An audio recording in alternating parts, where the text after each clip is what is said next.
Oh, hi. It's dinner time and I am starving, so I'm just looking at my delivery options. You know, when I first came to Taiwan, I was a little shocked by how ubiquitous food delivery was here.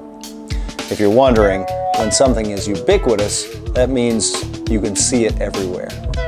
Well, of course, we have food delivery back home in the US, but outside of the major cities, delivery options are usually limited to pizza. And since I grew up in a rural area, we didn't even have that. The nearest restaurants to my house were about 20 minutes drive. So if my parents didn't feel like cooking dinner, getting dinner could be a little bit of a hassle. But here in Taiwan, even in a lot of remote areas, food delivery services are available and they make ordering food so convenient. And the amount of choices is fantastic. From hot pot to Indian curry to sushi, there are options suitable for every palate. When I moved here in 2018, I couldn't believe how many scooters I saw with Foodpanda boxes or Uber Eats boxes behind the seat. These companies do big business here in Taiwan. In fact, they even offer monthly subscription services which offer benefits to members, like deals from certain restaurants or free delivery if you order a certain amount of food. I was vaguely familiar with Uber Eats because it's an American company and because I'd used their ride service many times. Founded in 2009, Uber began as Uber Cab in San Francisco, California.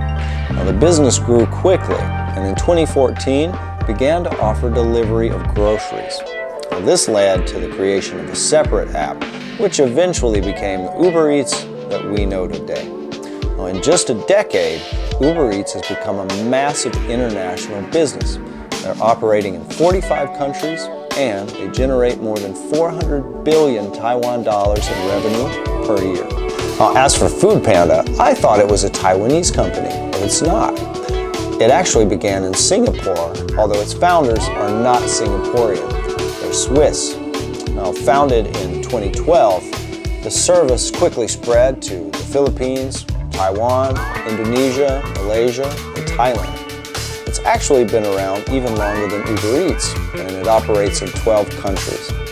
Now, the service primarily serves the Asian market, but they do have a small foothold in Europe with plans for possible expansion in the future. Now, over the past few years, Uber Eats has been negotiating to acquire Foodpanda Taiwan, but the Taiwanese court recently ruled that this would create a monopoly, so the plans were scrapped.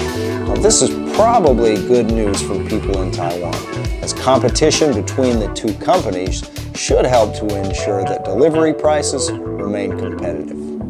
That's all for today. Do you or your family use either of these services? If you do, let us know which one's your favorite down in the comments. I'm feeling even hungrier. Oh. I think it's gonna be Indu Gali tonight. Anyway, thanks for watching. See you next time. Bye-bye.